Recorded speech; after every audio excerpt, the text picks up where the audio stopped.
Dans les registres de police de Lyon, une seule ligne suffit à glacer le sang. Madame Célestine Beaumont, épouse du magnate de l'industrie textile Henri Beaumont, a disparu de sa demeure le 14 octobre 1889.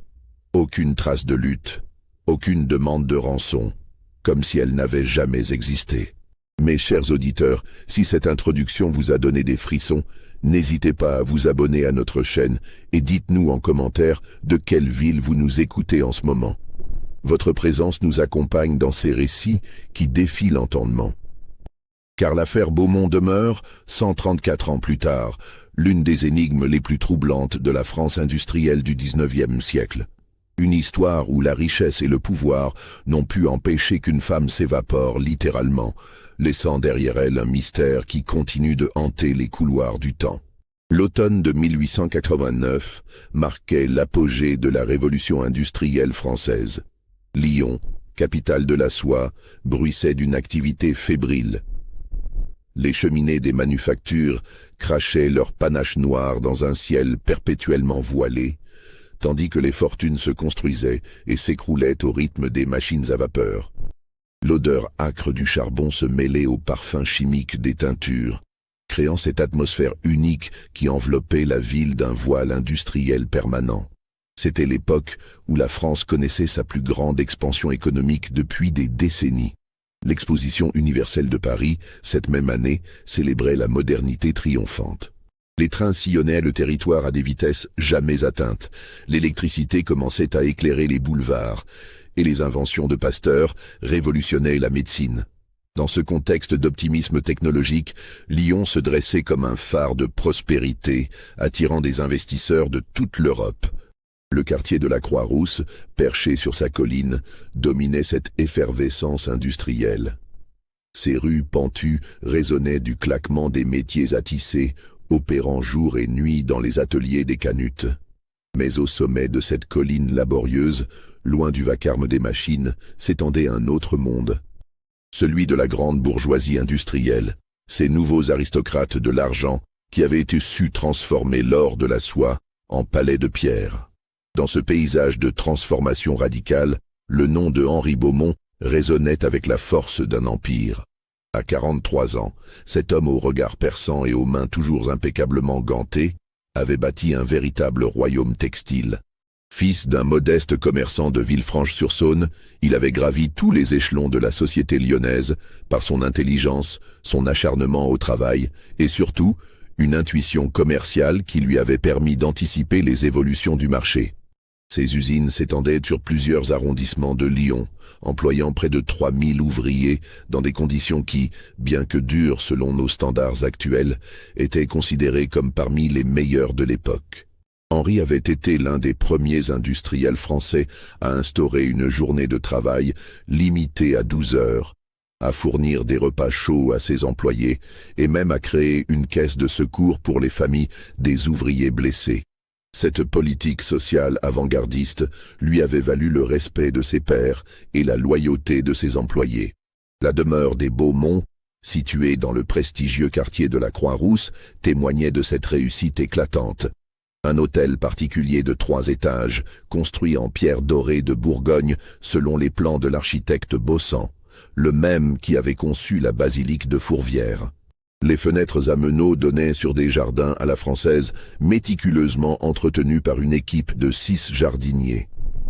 37 pièces distribuées autour d'un escalier d'honneur en marbre de Carrare, 15 domestiques en livrée bordeaux et or, et une réputation d'hospitalité qui attirait l'élite lyonnaise lors de réceptions somptueuses.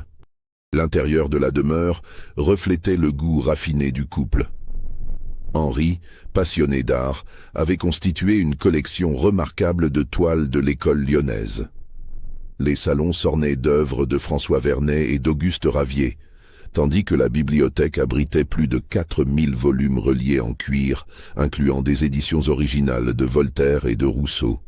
Les soirées musicales données dans le grand salon, avec son piano Erard et son lustre en cristal de baccarat à 128 lumières, était réputé dans tout Lyon. Henri avait épousé Célestine Dubois en 1884, union qui avait fait les délices de la presse mondaine. La cérémonie, célébrée en la cathédrale Saint-Jean, avait rassemblé plus de 300 invités, incluant le préfet du Rhône et plusieurs députés. Elle, fille d'Alphonse Dubois, banquier parisien respecté et proche du milieu saint-simonien, apportait à cette alliance la distinction de l'ancienne bourgeoisie et des relations précieuses dans la haute finance.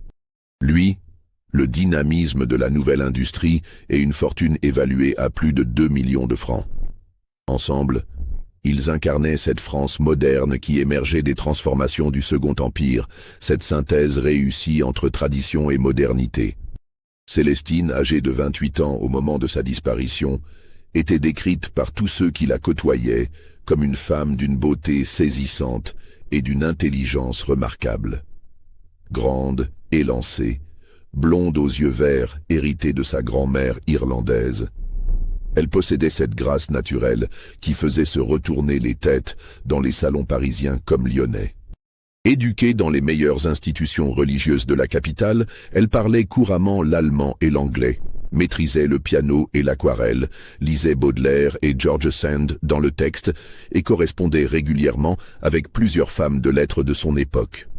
Chaque mercredi, Célestine tenait un salon littéraire dans la bibliothèque familiale, réunion hebdomadaire qui attirait les esprits les plus brillants de la région. Professeur de l'université, avocat du barreau lyonnais, médecin de l'Hôtel-Dieu, et même quelques artistes bohèmes que sa curiosité intellectuelle l'amenait à fréquenter.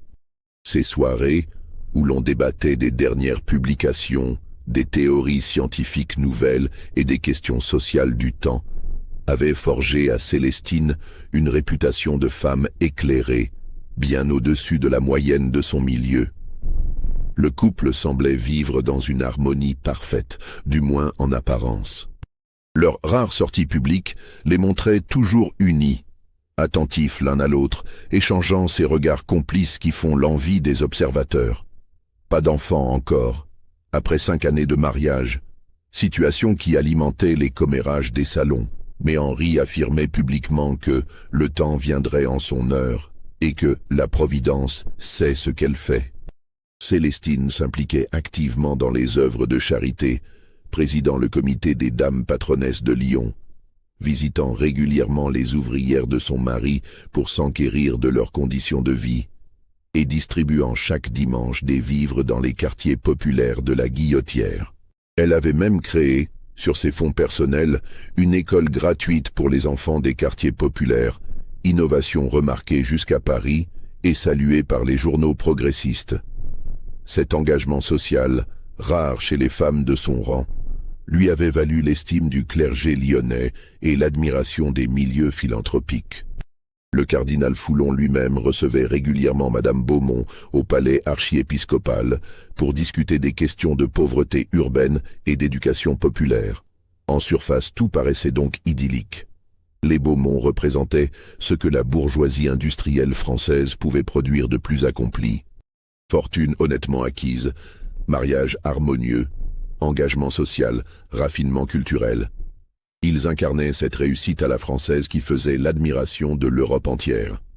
Mais comme nous le découvrirons, derrière cette façade dorée se dissimulaient des tensions, des secrets et des passions qui allaient précipiter l'une des familles les plus en vue de Lyon dans un abîme de mystère et de suspicion.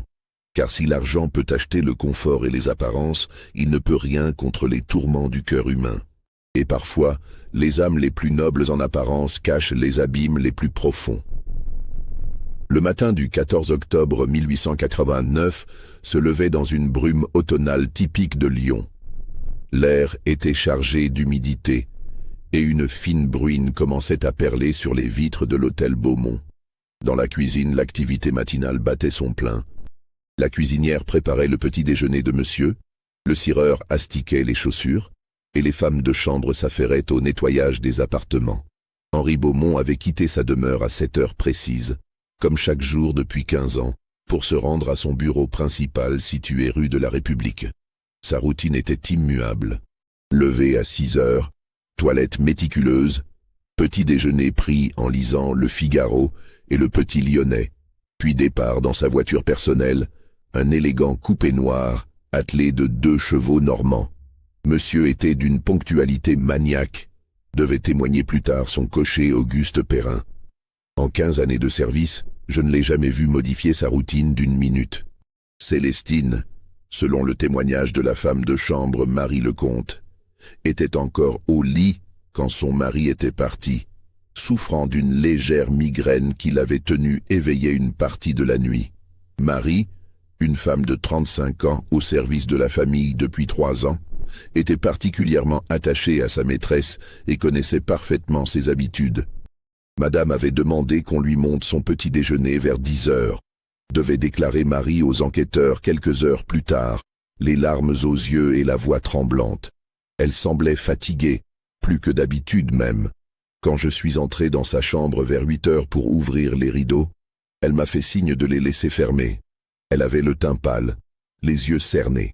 Elle m'a dit que sa tête lui faisait mal et qu'elle voulait rester au calme. Marie avait alors apporté à sa maîtresse une tisane de tilleul, remède habituel contre les maux de tête de Célestine. Madame buvait toujours sa tisane lentement, en regardant par la fenêtre, se souvenait la femme de chambre. Mais ce matin-là, elle fixait la tasse comme si elle y lisait quelque chose d'inquiétant. Quand je lui ai demandé si elle souhaitait que j'appelle le médecin, elle a secoué la tête et m'a dit qu'elle se sentait mieux. Vers 9 heures, Célestine avait sonné Marie pour qu'elle l'aide à s'habiller. Contrairement à ses habitudes, elle avait choisi une tenue simple, une robe de jour en soie bleu foncé, sans ornement, et des bottines de cuir noir plutôt que ses escarpins habituels. Madame était très silencieuse pendant que je l'aidais, racontait Marie. D'ordinaire, elle me parlait de ses projets pour la journée, de ses visites à prévoir. Ce matin-là, rien. Elle regardait par la fenêtre, l'air préoccupé. C'est vers 9h30 que le majordome François Bertrand avait aperçu Célestine descendre l'escalier principal. Bertrand, homme de 60 ans au visage austère marqué par 40 années de service domestique, était réputé pour son sens de l'observation et sa discrétion. Ancien valet de chambre du comte de Montclair, avant que celui-ci ne perde sa fortune au jeu. Il avait rejoint la maison Beaumont 15 ans plus tôt et était devenu un pilier de l'organisation domestique. Madame descendait lentement, se souvenait Bertrand avec précision. Elle portait une robe de jour en soie bleue et un châle en cachemire blanc qu'elle affectionnait particulièrement.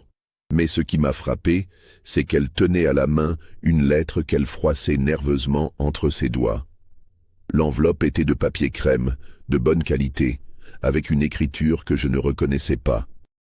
Intrigué par l'attitude inhabituelle de sa maîtresse, Bertrand s'était approché au pied de l'escalier. Quand je lui ai souhaité le bonjour et demandé si tout allait bien, elle a sursauté, comme si elle ne m'avait pas vu, poursuivait le majordome.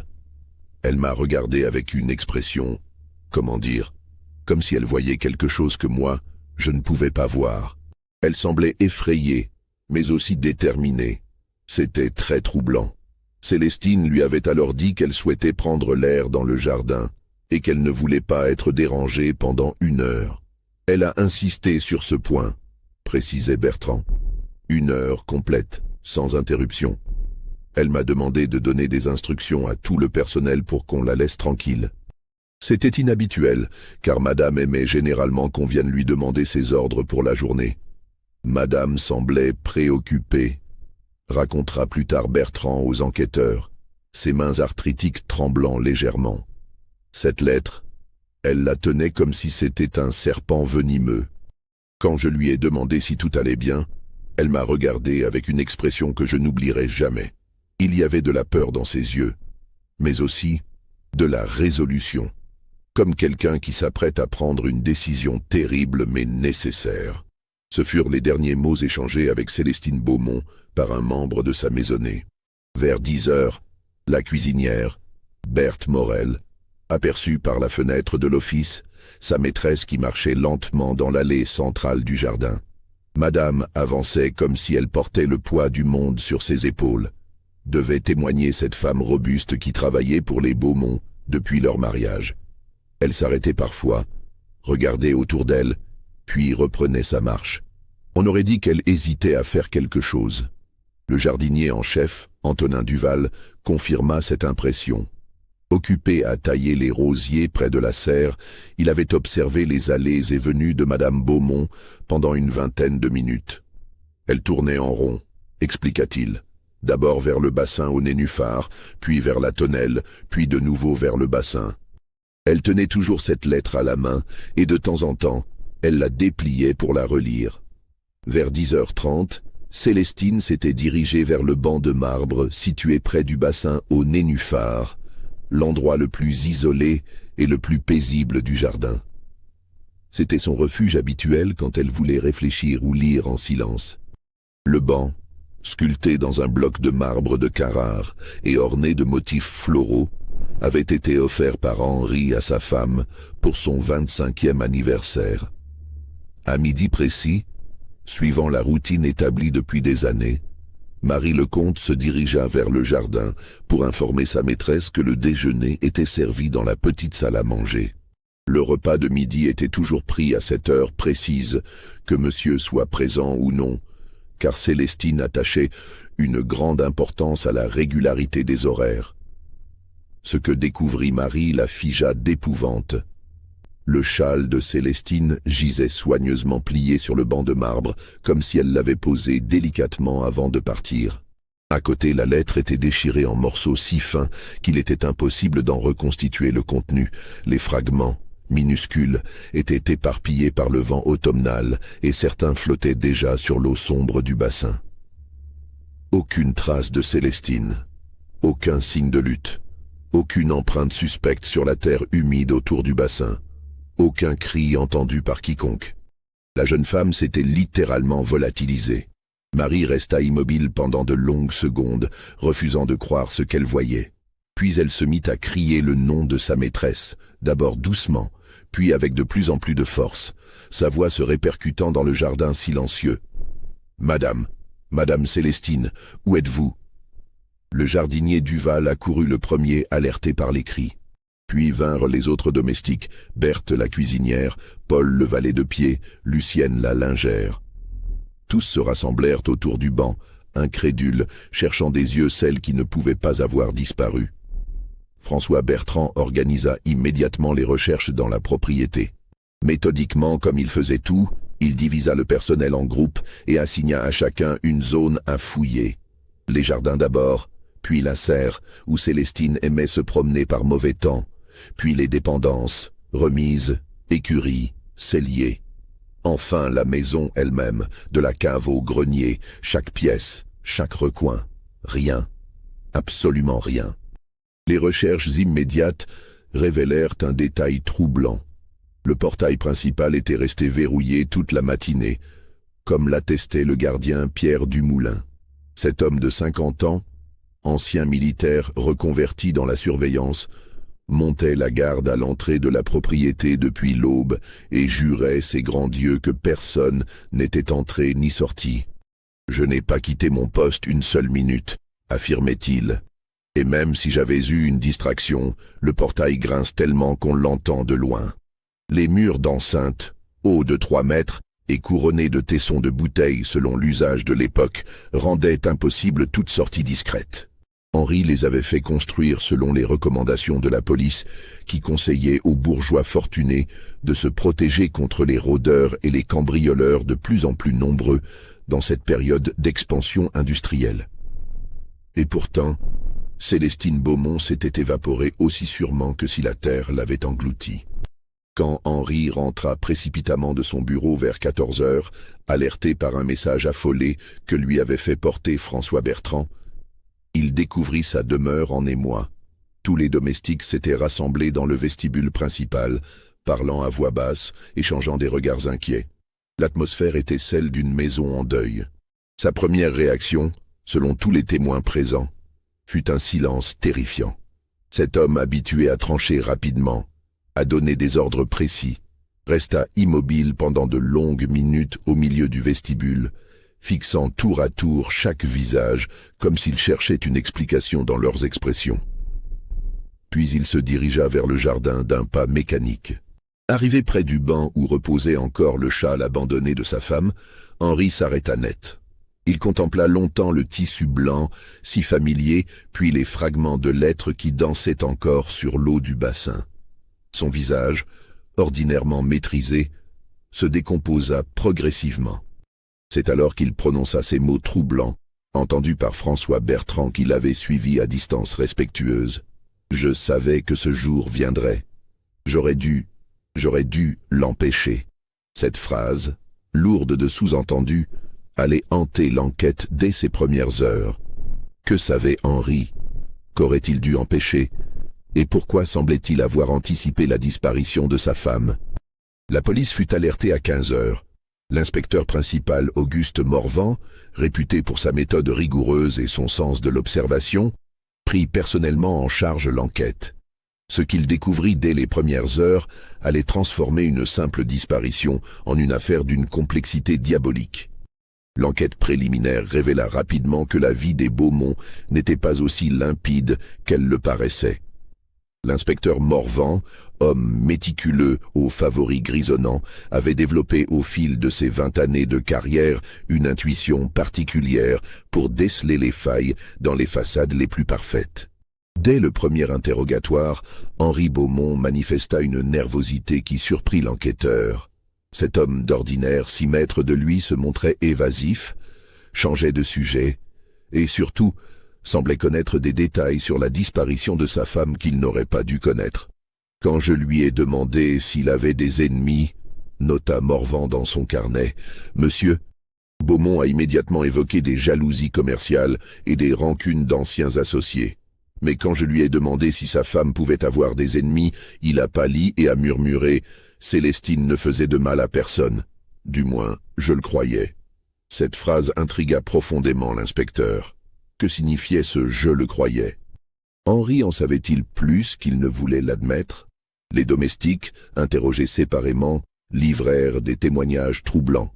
Marie Lecomte révéla que depuis plusieurs semaines, Madame recevait des lettres qu'elle lisait seule dans sa chambre et qu'elle cachait ensuite dans un petit secrétaire en acajou.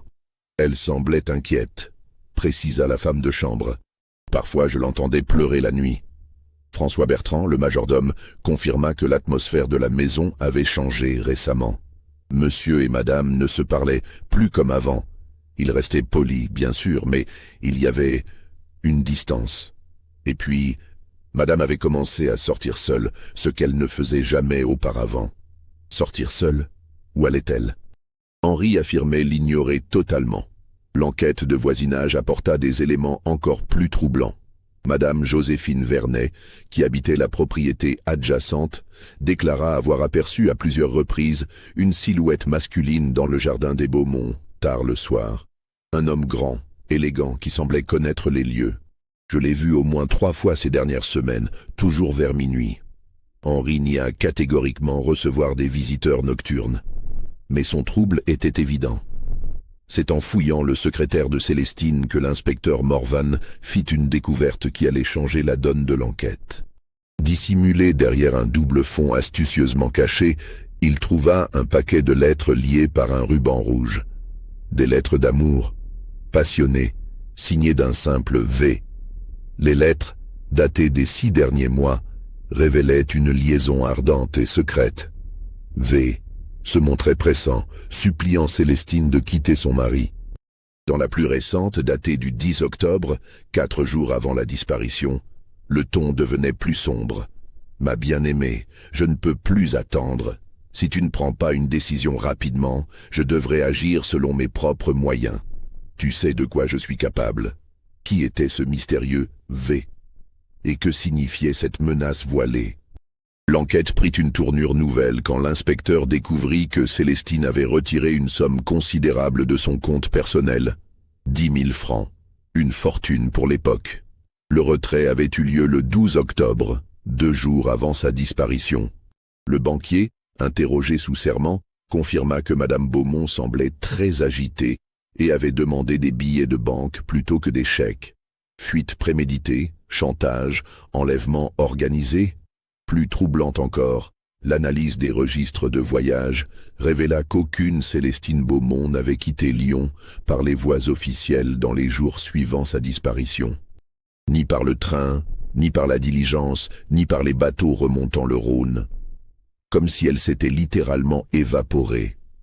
Henri, confronté à ces découvertes, s'effondra partiellement. Il admit connaître l'existence des lettres, avoir découvert la liaison de sa femme quelques semaines plus tôt. « Mais je l'aimais », sanglota-t-il. « Je voulais lui laisser le temps de choisir. Je pensais qu'elle reviendrait vers moi. » Cependant, quand l'inspecteur lui demanda l'identité de V, Henri devint livide et refusa de répondre. « Vous ne comprenez pas », murmura-t-il. « Certains secrets sont plus dangereux que la vérité elle-même. Si cette révélation sur la double vie de Célestine vous intrigue autant qu'elle troubla l'inspecteur Morvan, n'hésitez pas à liker cette vidéo et dites-nous en commentaire ce que vous pensez vraiment de cette disparition. Vos théories nous passionnent toujours, car l'enquête était loin d'être terminée. » L'inspecteur Morvan, convaincu que Henri en savait plus qu'il ne l'avouait, décida de mener sa propre investigation sur l'identité du mystérieux amant. L'analyse graphologique des lettres révéla une écriture raffinée, celle d'un homme cultivé, probablement issu de la bourgeoisie. Les références littéraires émaillant la correspondance, Musset, Hugo, Verlaine, trahissaient une éducation classique. Plus intriguant encore, certaines allusions suggéraient que V connaissait intimement les affaires de Henri Beaumont. Dans une lettre datée du 25 septembre, nota l'inspecteur, l'amant écrit « Ton mari ne soupçonne rien de mes véritables intentions concernant l'usine de Villeurbanne. » Cette phrase implique que leur liaison avait peut-être des ramifications commerciales. L'usine de Villeurbanne était effectivement au cœur d'un projet d'expansion majeur de Henri Beaumont. Il négociait depuis des mois le rachat de terrains adjacents pour doubler sa production.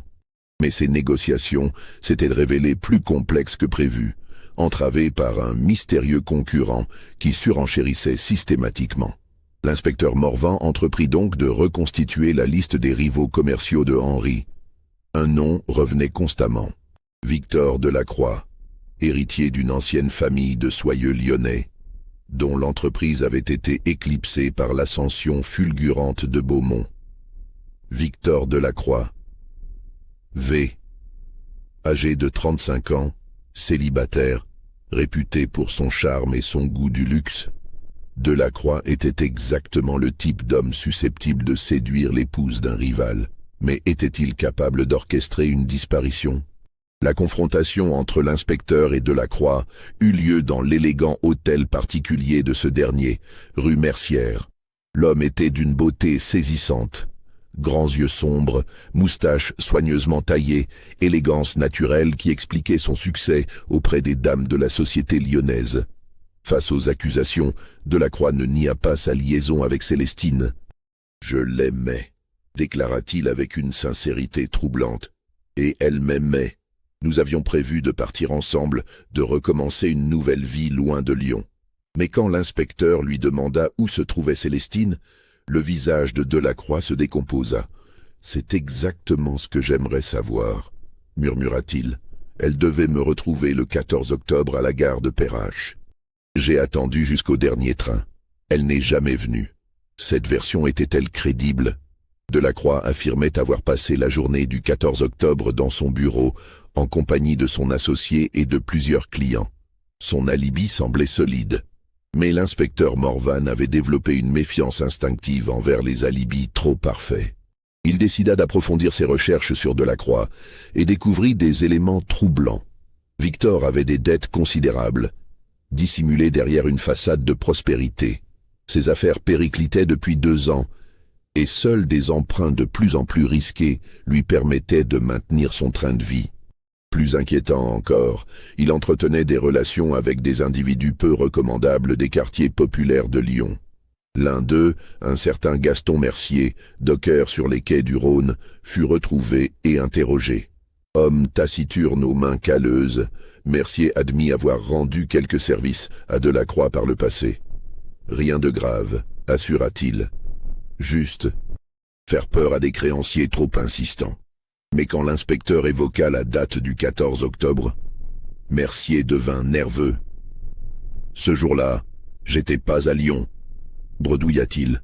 J'étais parti voir ma sœur dans la campagne. Une enquête rapide révéla que Mercier n'avait pas de sœur. L'étau se resserrait autour de Delacroix. Avait-il organisé l'enlèvement de Célestine? Dans quel but? Pour la forcer à partir avec lui, ou pour des raisons plus sombres?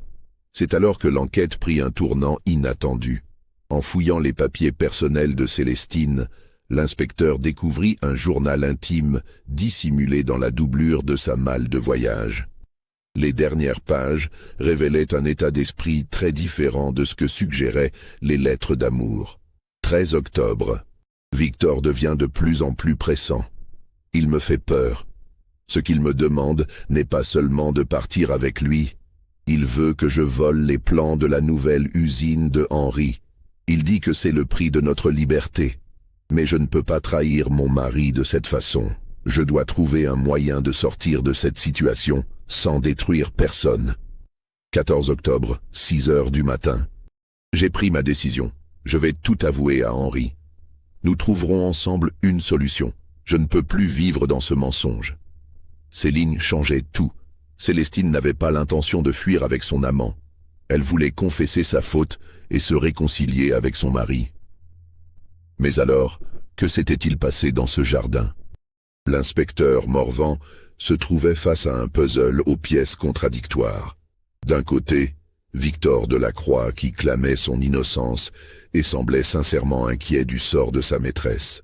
De l'autre, Henri Beaumont qui dissimulait manifestement des informations cruciales.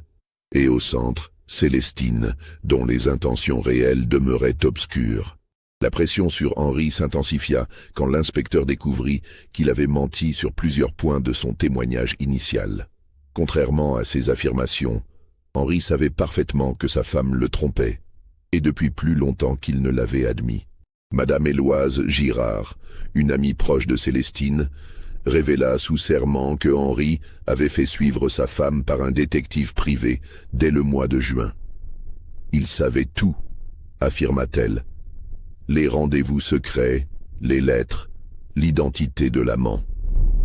Célestine était terrifiée à l'idée que Henri découvre l'étendue de la liaison. Cette révélation jetait un éclairage nouveau sur les événements. Si Henri connaissait la vérité depuis des mois, pourquoi avoir feint l'ignorance? Et surtout, qu'avait-il vraiment fait le matin du 14 octobre? L'enquête sur l'emploi du temps de Henri ce jour-là révéla des incohérences troublantes.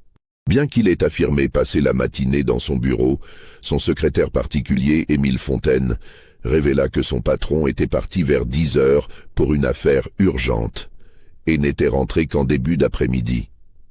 Monsieur Beaumont semblait différent quand il est revenu, témoigna Fontaine. Très pâle, les mains tremblantes. Il s'est enfermé dans son bureau et n'a reçu personne jusqu'au message du majordome. Où Henri était-il allé pendant ces heures cruciales? Confronté à cette contradiction, il finit par admettre être rentré chez lui vers 11 heures, ayant oublié des documents importants. « J'ai vu Célestine dans le jardin », avoua-t-il enfin. Elle lisait une lettre. Nous avons eu une discussion. Une discussion? L'inspecteur pressa Henri de révéler le contenu de cet échange. Ce qu'il découvrit glaça le sang. Elle m'a dit qu'elle allait tout m'avouer, murmura Henri, les larmes aux yeux. Sa liaison, les pressions de Delacroix, les menaces. Elle voulait rompre avec lui mais avait peur. Victor lui avait dit que s'il ne pouvait pas la voir, personne ne l'aurait. Cette menace prenait une dimension sinistre à la lumière des événements. Delacroix était-il capable de passer à l'acte? Mais Henri n'avait pas terminé ses révélations. Célestine m'a aussi parlé d'autre chose. Elle avait découvert que Victor ne l'aimait pas vraiment.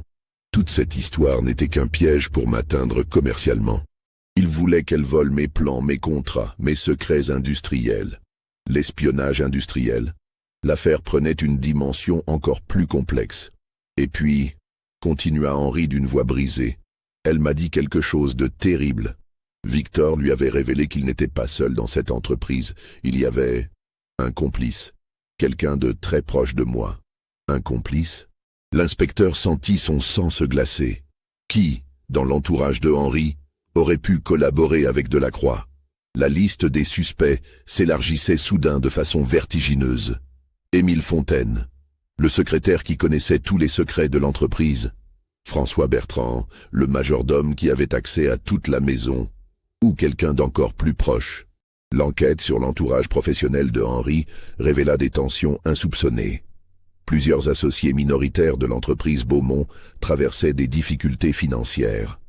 L'un d'eux, Charles Durand, avait même tenté d'emprunter une somme importante quelques semaines avant la disparition. Durand, interrogé, se montra extrêmement nerveux. Homme de petite taille aux cheveux clairsemés, il transpirait abondamment malgré la fraîcheur automnale. « Je ne sais rien sur cette histoire », répétait-il. « Victor Delacroix ? Je le connais à peine. Quelques rencontres mondaines, tout au plus. » Mais l'inspecteur découvrit que Durand mentait. Les registres d'un café de la place Bellecour révélaient que les deux hommes s'y étaient rencontrés à plusieurs reprises au cours des dernières semaines. Toujours discrètement, toujours dans l'arrière-salle réservée aux conversations privées. Confronté à ces preuves, Durand s'effondra partiellement. Victor m'avait promis une participation dans sa nouvelle entreprise si je l'aidais, avoua-t-il. Mais je jure que je ne savais rien sur Madame Beaumont. Il m'avait dit qu'il voulait juste récupérer quelques informations commerciales. Quelques informations commerciales ? L'inspecteur ne gobait pas cette version édulcorée. Que s'était-il vraiment passé dans cette conspiration ? C'est alors qu'un élément nouveau vint bouleverser l'enquête. Un témoin inattendu se présenta spontanément au commissariat, sœur Marie-Joseph, religieuse de l'orphelinat Saint-Vincent, située non loin de la propriété des Beaumont. La religieuse, femme âgée au regard clair, affirma avoir aperçu une scène troublante le matin du 14 octobre. Vers 11h30, elle distribuait du pain aux enfants dans la cour de l'orphelinat quand elle avait vu une voiture fermée s'arrêter devant une petite porte dérobée du mur d'enceinte des Beaumont. Une porte que je ne connaissais pas, précisa-t-elle. Une porte dissimulée par le lierre qu'on ne peut voir que sous un certain angle. 3 hommes étaient aux sorties de la voiture. L'un d'eux, qu'elle décrivait comme élégant et bien vêtu, avait ouvert cette porte avec une clé. Les 3 hommes avaient disparu dans la propriété pendant une dizaine de minutes, puis étaient ressortis. Mais ils n'étaient plus que 2, précisa sœur Marie-Joseph. Et l'un d'eux portait quelque chose, un sac ou un paquet assez volumineux. Cette révélation foudroyante changeait tout. Célestine avait-elle été enlevée? Et comment les ravisseurs connaissaient-ils l'existence de cette porte secrète? Henri, confronté à ce témoignage, pâlit affreusement. « Cette porte ?» murmura-t-il. « Je l'avais fait condamner il y a des années. » Seuls quelques proches connaissaient de son existence. Quelques proches, dont Victor Delacroix. L'enquête révéla que Delacroix avait effectivement été invité plusieurs fois chez les Beaumont avant sa liaison avec Célestine. En tant que concurrent respecté, il participait parfois aux réceptions professionnelles organisées par Henri. Il avait donc eu l'occasion d'explorer la propriété et de découvrir cette issue discrète. Mais un détail troublait l'inspecteur. Comment Delacroix avait-il pu se procurer une clé de cette porte condamnée? La réponse à cette question cruciale allait précipiter l'affaire vers son dénouement tragique. L'inspecteur Morvan, obsédé par cette histoire de clé, entreprit de fouiller méthodiquement tous les effets personnels des habitants de la maison Beaumont. C'est dans les affaires de François Bertrand, le majordome, qu'il découvrit l'objet qui allait tout éclairer. Un trousseau de clés anciennes, soigneusement dissimulé dans une boîte à tabac. Parmi elles, une clé qui correspondait parfaitement à la serrure de la porte dérobée. Confronté à cette découverte, Bertrand s'effondra totalement. Cet homme de 60 ans, au service de la famille Beaumont depuis 15 années, révéla une vérité qui glaça l'inspecteur. « Victor m'avait proposé 50 000 francs, sanglota-t-il. Ma femme est malade, mes enfants ont faim. L'entreprise de monsieur traverse des difficultés, les salaires ont été réduits. J'étais désespéré. 50 000 francs pour trahir ses maîtres. » Bertrand avait fourni à Delacroix tous les renseignements nécessaires. Les habitudes de la famille, le plan de la propriété, l'existence de la porte secrète, et surtout, les détails de la liaison entre Célestine et Victor. Mais je ne savais pas qu'il voulait qu'il avait l'intention de... bredouilla le majordome. Il m'avait dit qu'il voulait juste récupérer des documents, rien d'autre. L'inspecteur comprit soudain l'ampleur de la manipulation. Delacroix n'avait jamais aimé Célestine. Toute cette liaison n'était qu'un piège élaboré pour détruire Henri Beaumont. Un piège d'une perversité diabolique. Mais les révélations de Bertrand ne s'arrêtaient pas là. Le matin du 14 octobre, continua-t-il d'une voix brisée, Victor est venu avec 2 hommes. Ils ont attendu que madame sorte dans le jardin. Puis Victor est allé lui parler. Lui parler de quoi? Il lui a dit la vérité, que tout était faux, qu'il ne l'avait jamais aimée, qu'elle n'était qu'un pion dans son plan pour ruiner monsieur Henri. Madame s'est mise à crier, à pleurer, elle a voulu s'enfuir, mais Bertrand ne put continuer. L'inspecteur dut le presser pour obtenir la suite. Victor l'a attrapée, elle s'est débattue. Il y a eu un accident, elle est tombée, sa tête a heurté la margelle du bassin, elle ne bougeait plus. Un accident ou un meurtre déguisé. Victor a paniqué, poursuivit le majordome. Il ne s'attendait pas à ce que les choses tournent si mal, il voulait juste la compromettre définitivement, la forcer à partir avec lui pour humilier monsieur Henri publiquement. Mais quand elle a découvert la vérité, l'inspecteur sentit ses mains trembler. Que s'est-il passé ensuite? Ils ont enveloppé madame dans une bâche. Les 2 hommes l'ont emportée, pendant que Victor ramassait les morceaux de la lettre et disposait le châle sur le banc. Ils voulaient faire croire à une fuite volontaire. Et le corps, où l'ont-ils emmené? Bertrand secoua la tête, les larmes coulant sur ses joues creusées. Je ne sais pas. Victor m'a dit que moins j'en saurais, mieux ce serait. Ils sont partis par la porte dérobée. C'est la dernière fois que j'ai vu madame Célestine. Cette révélation bouleversait complètement l'enquête. Célestine n'avait pas disparu volontairement. Elle avait été tuée, accidentellement peut-être par l'homme qu'elle croyait aimer. Un homme qui l'avait manipulée, utilisée, puis éliminée quand elle était devenue un obstacle à ses plans. L'inspecteur Morvan ordonna immédiatement l'arrestation de Victor Delacroix. Mais quand les agents se présentèrent à son domicile rue Mercière, ils découvrirent que l'oiseau s'était envolé. Delacroix avait quitté Lyon dans la nuit, emportant avec lui ses biens les plus précieux. Sa gouvernante, interrogée, révéla qu'il avait reçu un visiteur tard dans la soirée, un homme qu'elle décrivait comme nerveux et transpirant. Probablement Bertrand, venu l'avertir que l'enquête se resserrait.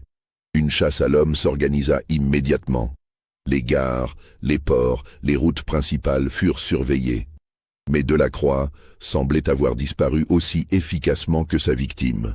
C'est 3 jours plus tard qu'un élément nouveau relança l'enquête.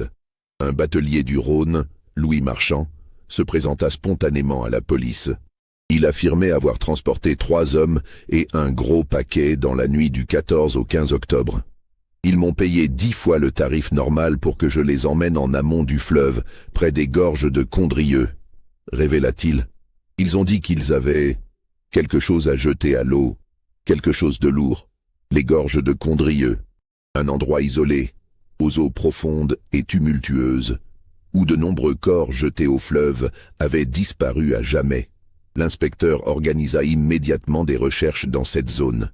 Pendant 3 jours, des équipes de plongeurs fouillèrent les eaux sombres du Rhône. En vain. Si le corps de Célestine avait été jeté dans le fleuve à cet endroit, les courants l'avaient emporté vers des profondeurs inaccessibles. Mais le témoignage du batelier apportait un élément crucial. La description de l'un des 3 hommes correspondait parfaitement à celle de Victor Delacroix. L'enquête sur la disparition de Célestine Beaumont se trouvait dans une impasse tragique. Les preuves contre Victor Delacroix étaient accablantes, mais l'homme avait disparu sans laisser de traces. Le corps de la victime demeurait introuvable, transformant ce qui était probablement un meurtre en une énigme perpétuelle. Henri Beaumont, brisé par la révélation de la vérité, sombra dans une mélancolie profonde. Cet homme qui avait bâti un empire industriel se retrouvait détruit par la cupidité et la manipulation.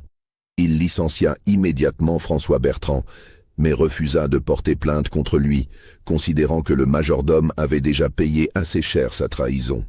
Nous avons tous nos faiblesses, déclara-t-il à l'inspecteur Morvan. François a cédé à la peur et à l'appât du gain. Moi, j'ai cédé à l'orgueil et à l'aveuglement. Célestine a cédé à l'amour. Nous sommes tous responsables de ce drame. Cette lucidité tragique impressionna profondément l'enquêteur.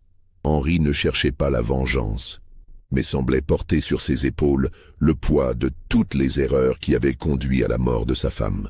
Les recherches de Victor Delacroix se poursuivirent pendant des mois.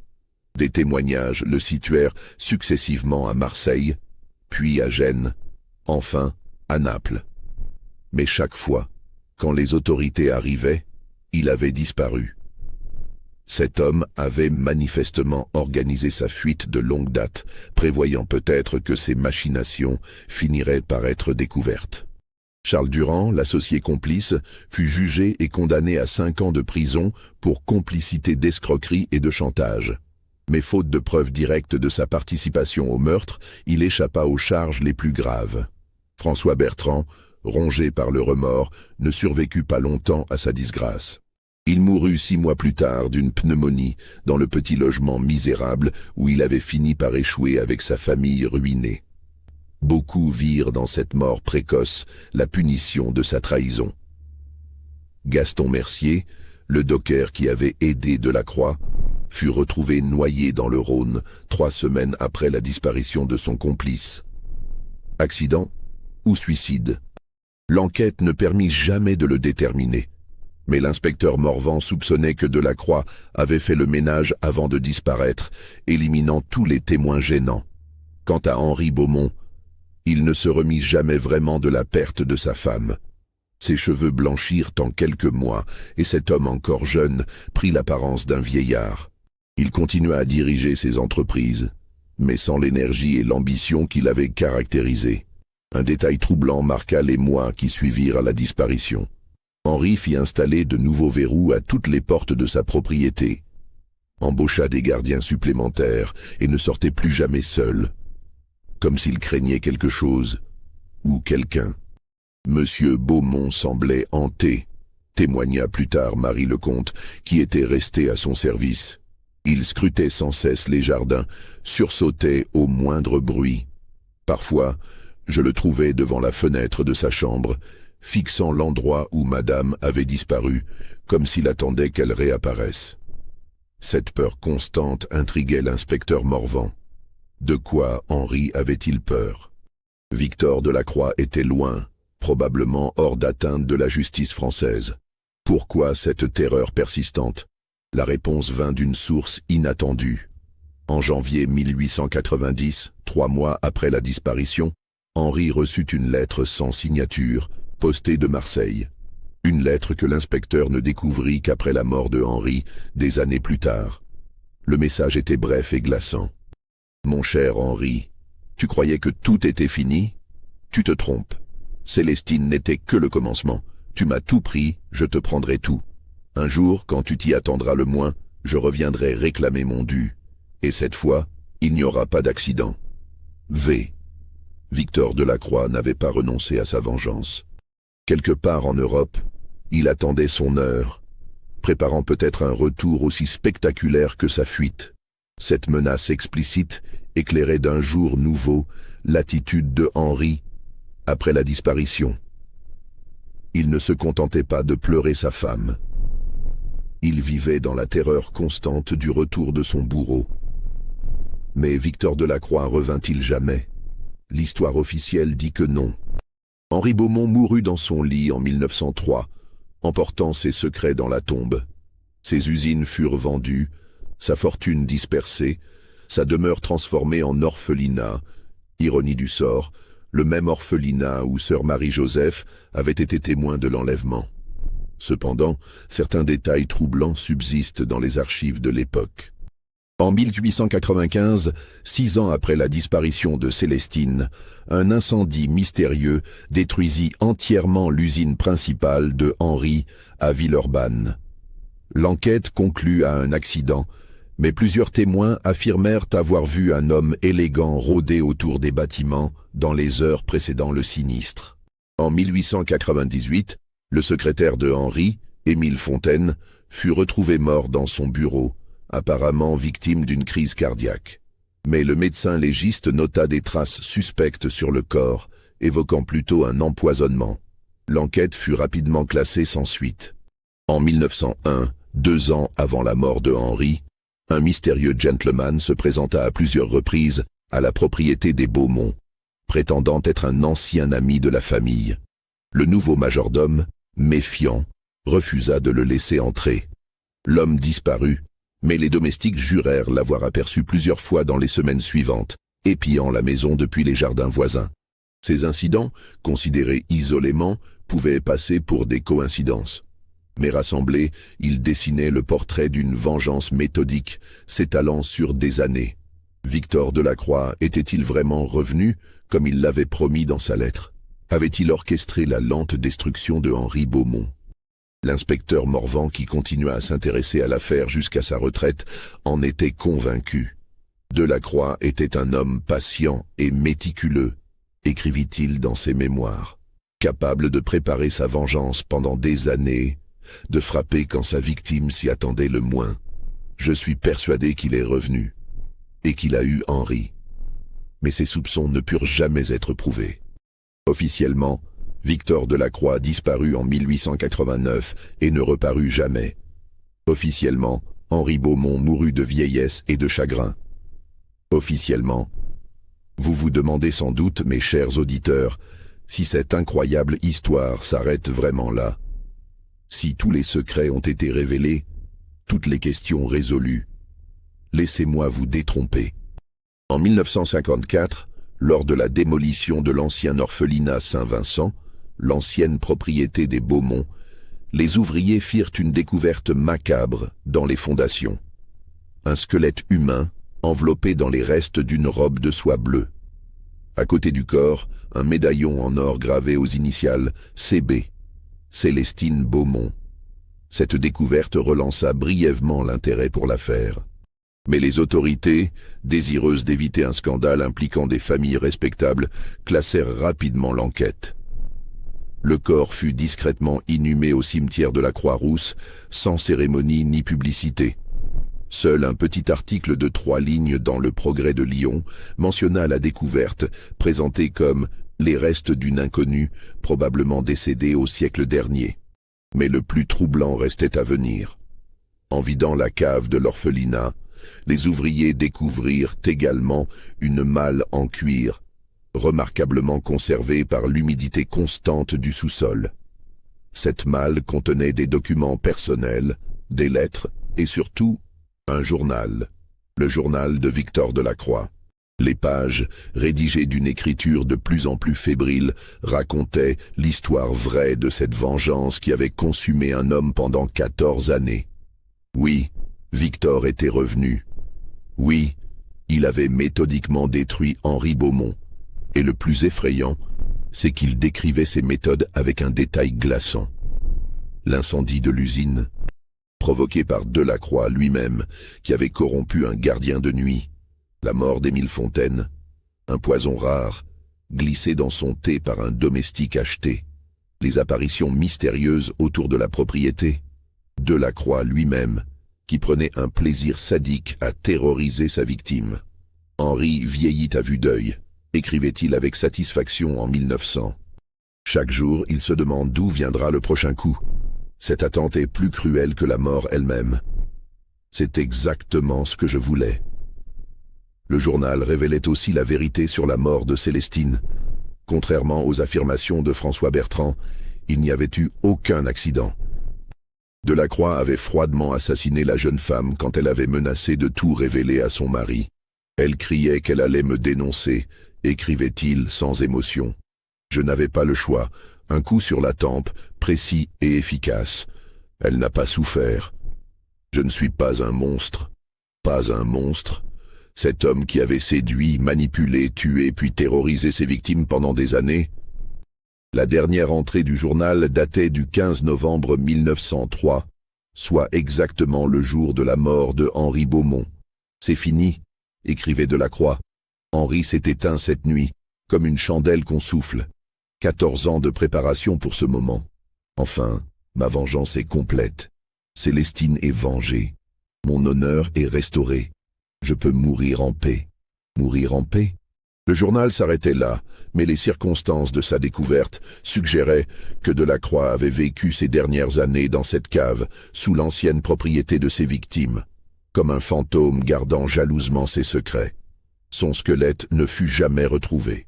Mais dans la malle, à côté du journal, les ouvriers découvrirent un flacon de poison vide et une lettre d'adieu jamais envoyée, adressée à « Ma chère Célestine ». « Pardonne-moi », écrivait-il, « j'ai voulu te venger, mais j'ai fini par devenir pire que ceux qui nous ont séparés. J'arrive.